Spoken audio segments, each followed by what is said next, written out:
내가 갈 집을 기준으로 해서 배산임수를 봐야 되는 거지, 이게 풍수지리를 글이라든지 신문이라든지 영상을 통해서 허황되게 접하시는 경우가 많아요. 형태를 가지고 풀이하는 거에 길들여지다 보니까 저 지역은 진짜 다 좋은 곳이구나 이렇게 생각하는데 절대 그렇지 않거든요. 어떤 명당에 가면은 잘 되고 또 흉지에 가면은 잘 되지 않고, 조금 더 세밀하게 분석한 것이 바로 풍수지리 학이라고 하는 거죠. 부자라고 하시는 분들, 경제적으로 풍족하신 분들이 이런 풍수를 중요하게 생각하는 이유는요, 안녕하십니까. 저는 천동이라고 합니다. 150년 전통의 명맥을 잇고 있는 4대 풍수사이자 지금은 건국대학교 미래지식교육원에서 강의를 또 하고 있는데요. 풍수에 대한 가치를 또 새롭게 발굴해서 많은 분들에게 알리고 많은 분들의 삶을 밝은 쪽으로 이끌어드리고 있습니다. 오늘 시청자분들에게도 의미 있는 이야기 전달드릴 수 있도록 노력하겠습니다. 부자라고 하시는 분들, 경제적으로 풍족하신 분들이 이런 풍수를 중요하게 생각하는 이유는요, 제가 보기에는 확률인 것 같습니다. 내가 더 잘 낼 수 있는 확률을 높이고자 하기 때문에 풍수라는 부분을 고려하는데, 그러면 어떻게 풍수를 해서 이렇게 확률을 높일 수 있을까라는 측면으로 의문이 드실 텐데요. 예를 들어서 최근에는 충남 지역에 자동차 부품 공장을 지으시려고 하는 그 대표님께서 두 개의 필지 중에 어떤 곳에 공장을 지으면 좋을지를 저에게 의뢰를 주셨어요. 그 대표님께서는 해당 분야에선 진짜 최고이신 분이시거든요. 하지만 어떤 땅을 선택하느냐에 따라서 그 공장의 어떤 사업의 그 길흉이 갈린다라는 측면을 명확히 아시는 거고, 물론 현실적인 입지 분석도 다 하셨죠. 그래도 일반 사람들이 생각하지 못하는 다른 운적인 측면까지도 함께 고려를 해서 선택을 해오셨고, 이번에도 그렇게 결정을 하신 거죠. 아마 그런 측면에서 대표님들, 부자라고 하시는 분들 혹은 더 잘 되시는 분들이 일반적으로 넓은 측면에서 어떤 선택지를 바라보시고 더 잘 될 수 있는 확률이 높아지는 게 아닌가. 풍수지리를 어떤 미신화 시키는 이유 중에 하나가 우리가 머무는 모든 공간, 이 땅이라는 것 자체를 물질화 시키기 때문이 아닌가라는 생각이 듭니다. 하지만 풍수의 고서에서는요, 항상 모든 그 시작을 땅에서부터 이야기를 하고 있습니다. 오행이라고 해서 목화 토금수가 있는데, 그 중에서도 모든 기운의 시작은 흙에서부터 라고 얘기하거든요. 우리나라가 다른 어떤 나라들보다 좋은 나라라고 하는 것들 중에 하나가 또 흙에서의 기운, 그런 기운이 충만한 나라다 라고 하는 것처럼, 이 땅이라는 것을 단순히 그냥 우리가 늘 밟고 사니까 중요성을 모르고 사는데, 이게 잘 되어 있어야 모든 게 잘 된다라는 측면을 생각을 해주셔야 되는 거고, 그 땅을 우리가 밟고 있기 때문에 어떤 명당에 가면은 잘 되고 또 흉지에 가면은 잘 되지 않고, 이러한 기륭이 갈라지게 되는 겁니다. 그리고 이런 부분들을 조금 더 세밀하게 분석한 것이 바로 풍수지리 학이라고 하는 거죠. 많은 분들이 또 관심 갖는 것 중에 하나가 부잣집에는 과연 어떤 물건들이 있을까라고 하는 건데요. 정말 최상류층이신 분들의 집도 가봤지만은 그런 분들일수록 확실한 거는 조화도 그렇고요. 많은 사람들이 생각하는 풍수 소품들, 예를 들어서 부엉이 인형이라든지 돈이 들어오는 이런 돼지라든지, 그것들이 잘 안 보여요. 그러니까 그런 분들의 집에는 이게 없을 확률이 높더라고요. 그렇게 봤을 때는 이게 단순히 어떤 소품, 물건 이거에만 집착한다고 해서 집에 돈이 들어오는 것은 아니다라는 점을 볼 수가 있고, 근데 또 한 가지 재밌는 점이 뭐냐면요, 부잣집이기 때문에 그 집안의 운을 깎아먹는 물건도 또 한편으로는 있습니다. 그게 뭐냐면은 아주 큰 모양의 그런 예술품들, 누군가 그려주신 그림들, 그런 것들이 아무래도 경제적으로 좀 풍족하신 분들일수록 집안에 많이 있으신데, 사실 부자라고 해서 계속 부자 아니거든요. 오늘 부자라고 해도 내일 또 어떻게 될지 알 수 없는 거고, 부자라고 해도 계속해서 어떤 현실적인 노력, 또 그런 운을 지키기 위한 노력이 동반되어야 되는데, 부자라고 해가지고 좀 되게 독특한 쪽으로 또 흘러가시는 분들이 좀 있으세요. 집안에 너무 이상한, 일반인들이 보기에는 난해한 그런 것들이 있는데, 그거는 누가 보더라도 그런 기운의 측면에서 부정적인 영향이 있을 수가 있는데, 내가 경제적으로 넉넉하다고 해도 그런 부분들은 좀 주의하시는 게 좋지 않나라는 생각이 듭니다.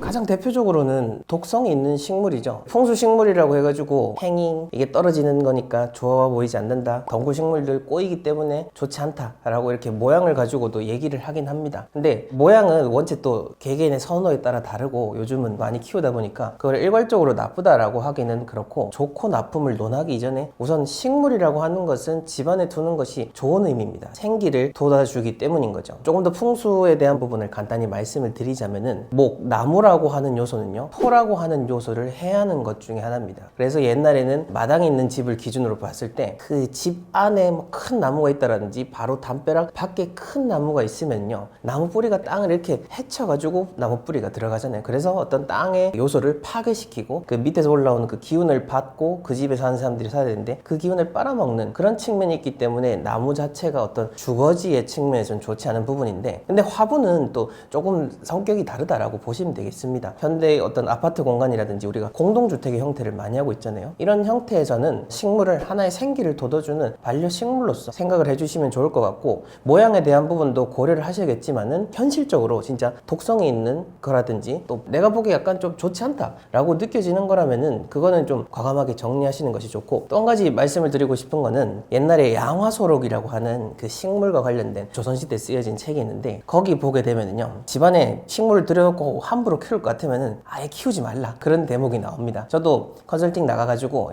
의뢰인분들께서 많이 질문을 주세요. 우리 집안에 식물 어떤 거 두면 좋을까요? 라고 질문을 주시는데, 그렇게 질문을 주시면 제가 또 역으로 질문하는 게, 식물을 잘 키우시는 편입니까? 라고 물어보거든요. 근데 식물을 잘 키우지 못하고 제가 손만 대면 죽어요 라고 하면은 굳이 억지로 키우지 말라고 얘기 드립니다. 왜냐면은 어쨌든 식물도 생명체이기 때문에 살아있을 때는 집안에 생기를 돋워주는데, 이게 죽어버리면은 또 반대로 죽은 기운, 사의 기운을 내뿜는 거로 전락을 해버리는 거기 때문에 나한테 좋지 않은 영향이 되고, 또 우리 집에 돈 들어오라고 금전수 사서 놔뒀더니 오늘 봤더니 말라 죽어 있어요. 그러면 뭔가 오늘 나쁜 징조가 있을 것 같은데 라고 하면서 기분이 나쁠 수 있으니까, 차라리 과감하게 내가 못 키울 것 같으면은 키우지 마시고, 진짜 내가 키우고 싶다라고 하면은 정말 잘 크는 걸로 달라고 해서 집안에 놓고 집에 생기를 더해 주시는 쪽으로 식물 풍수를 생각을 해주시면 좋을 것 같습니다. 생화는 그 나름의 기운이 있습니다. 확실히 활짝 피어났잖아요. 식물이 처음 싹을 틔우고 그 과정 동안에 모든 기운을 뿜어서 나온 게 꽃이거든요. 그렇기 때문에 꽃만 집에 둬도 그 기운이 도는 건 사실입니다. 그러다 보니까 여러 개 되시면은 생화도 한 번씩 자주 두시고, 집안에 생화 두는 거는 좋다라고 이야기를 드리고 있고요. 그러면은 이게 죽었을 때 또 말려가지고 보관을 한다라든지 그 이외에 드라이 플라워 형태로 두는 거는, 만약에 정말로 어떤 의미 있는 선물로서 받은 꽃이라고 한다면은 말리고 또 보고 싶겠죠. 저 역시나 결혼식 때 했던 그 꽃 말려가지고 병에 두고 있거든요.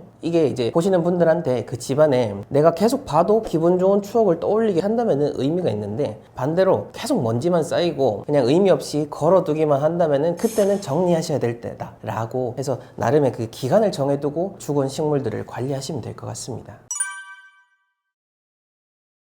잘 되는 집, 그리고 부잣집이라고 하는 곳은 들어가 보면은 느낌부터 좋은 거는 사실입니다. 그리고 이런 좋은 곳은요, 저같이 이제 땅을 판단하는 사람뿐만 아니라 그 집에 오시는 손님들도 다 동일하게 이야기를 하세요. 반대로 나쁜 곳에 계시는 분들은 집이든 상업공간이든 간에 거기 오시는 손님들 자체가 대체적으로 좋지 않은 메시지를 얘기를 해주실 겁니다. 그만큼 어떤 기운이라고 하는 것을 우리가 딱 판단하긴 참 어렵지만은 대중적으로 느끼고 있는 부분도 분명히 있거든요. 우리가 명당을 찾고 또 풍수질에 따라서 잘 될 수 있다라고 하는 것은 이런 기운의 측면으로서, 그리고 그 기운은 땅에서부터 비롯된다라는 것을 이야기 드릴 수가 있는데, 정말 잘 될 수 있고 누가 가도 계속해서 어떤 풍족한 삶을 살 수 있는 땅에는 분명 특징적인 부분이 있습니다. 많은 분들이 생각하고 계시는 바로 그 배산임수에 대한 부분인데요. 근데 그 배산임수 뭐 다 아는 얘기지, 뻔한 얘기지라고 생각하실 게 아니라, 정말 제대로 된 땅을 판단하기 위한 배산임수 전문적으로 들어가면은 그게 우리가 생각하는 배산임수하고는 좀 차원이 다릅니다. 제가 좀 더 도움이 될 만한 이야기를 드리자면은, 배산임수는요, 내가 있는 곳, 집을 기준으로 볼 것 같으면은 내가 갈 집을 기준으로 해서 배산임수를 봐야 되는 거지, 보통 많은 분들이 이게 풍수지리를 글이라든지 신문이라든지 영상을 통해서 허황되게 접하시는 경우가 많아요. 뭐 예를 들어가지고 어떤 산에는 용이 여의주를 품고 있는 형태다, 뭐 어디는 뭐 학이 날아가는 형태다 해가지고 이걸 보통 무령론이라고 하는데, 이런 형태를 가지고 풀이하는 거에 길들여지다 보니까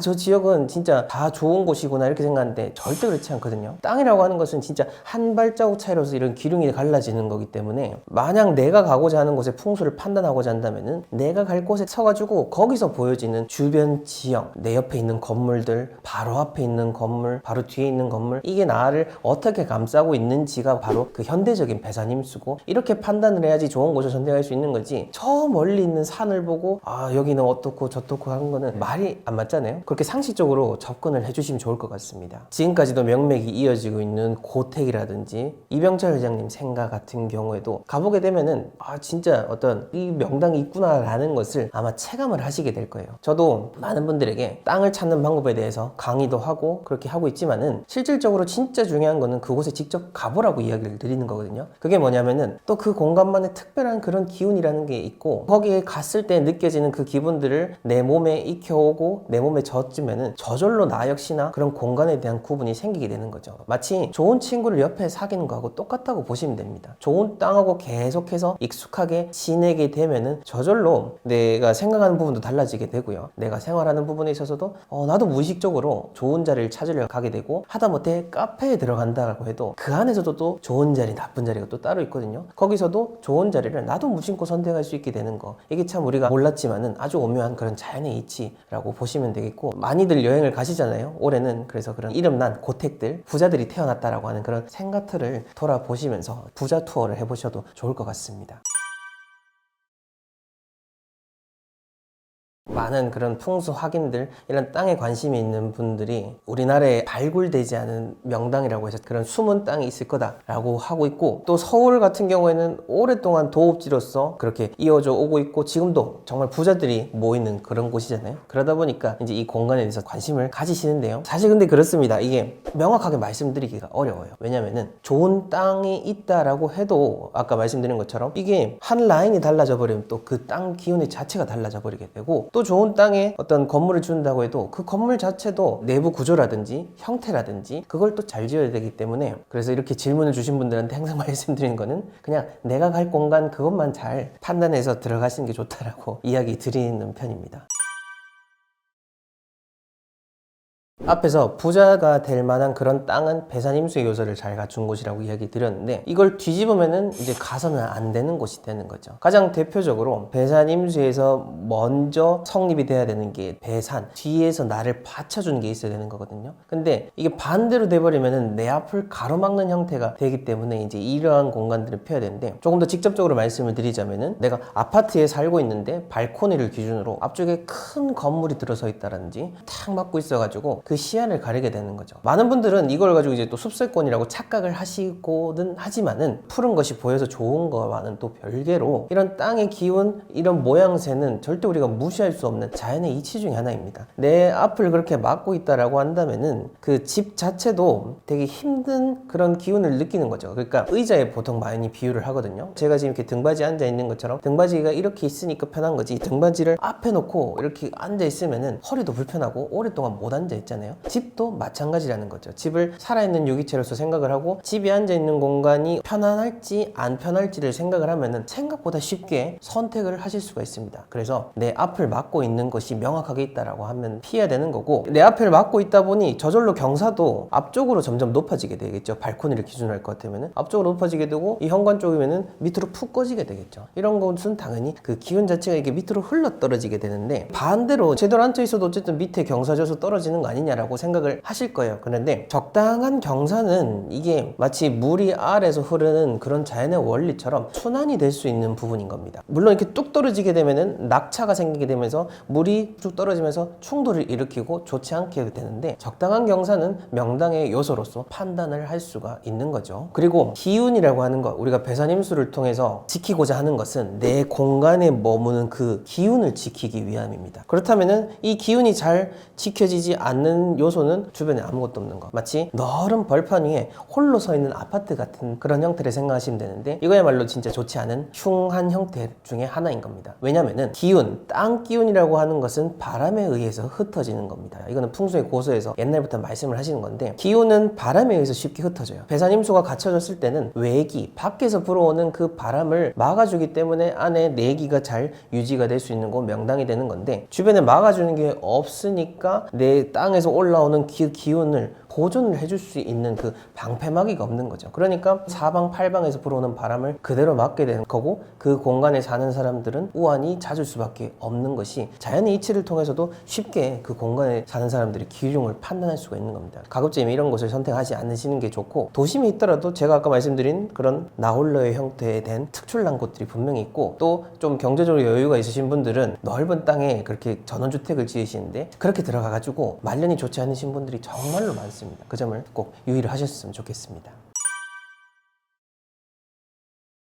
많은 분들이 이렇게 운을 집에 불러들이기 위해서 이것저것 하시는데 지키는 게 사실 저는 더 중요하다고 생각해요. 종교 시설을 제가 한번 예를 들어 볼게요. 우리가 종교 시설에 가는 이유는 내가 뭔가 원하는 것을 이루기 위함이잖아요. 거기서 또 실컷 기도도 하고 정말 마음을 맑히는 작업도 하고 운도도 나오는데 안에서 열심히 기도하고 나와가지고는 문 밖에 나와가지고서 뭐 새치기 하고 어깨를 부딪힌 사람에게 눈을 홀끼고 난폭 운전을 하고 그렇게 되면 과연 만약에 진짜 운을 주시는 누군가 있다라고 한다면은 그런 사람에게 운을 줄까요? 아니죠. 저는 우리 일반인들의 대부분의 삶의 형태가 다 그렇다라고 봅니다. 많은 이런 비용도 들이고 운을 지키기 위한 것들을 하지만은 실상 다른 일반적인 평소의 행동을 통해서 운을 깎아먹는 것이 너무 많다라는 거죠. 그래서 제가 말씀드리고 싶은 거는 집에 드리는 그런 물건도 중요한데 내 집 자체에서 좋은 행동을 하고 좋은 생각을 하고 좋은 말을 하고 그렇게 하는 것이 정말로 중요하다는 겁니다. 공간은 이 물건들이 채워지지 않는 공간이 더 많아요. 그렇다는 것은 눈에 보이지 않는 이 빈 공간 속에서 무수히 많은 우리에게 작용을 하는 것들이 있는데 거기에는 소리도 있을 수가 있고 냄새가 있을 수도 있고 또 내가 말한 그런 말에 대한 파장도 분명히 있는 겁니다. 이거는 어떤 비과학적인 얘기가 아니라 지극히 상식적인 부분인 거죠. 내가 나쁜 얘기를 집안에서 딱 하면은 그게 튕겨져 나와가지고 우리의 귀에 또 꽂히는 거죠. 이런 식으로 내 운을 깎아먹는 행동을 하시는 분들이 정말로 많아요. 그래서 풍수 인테리어라든지 그런 물건에 대한 측면도 있지만은 행동에 대한 부분, 바른 마음, 바르게 살아가는 것에 대해서 강조하는 것도 이 때문인 겁니다.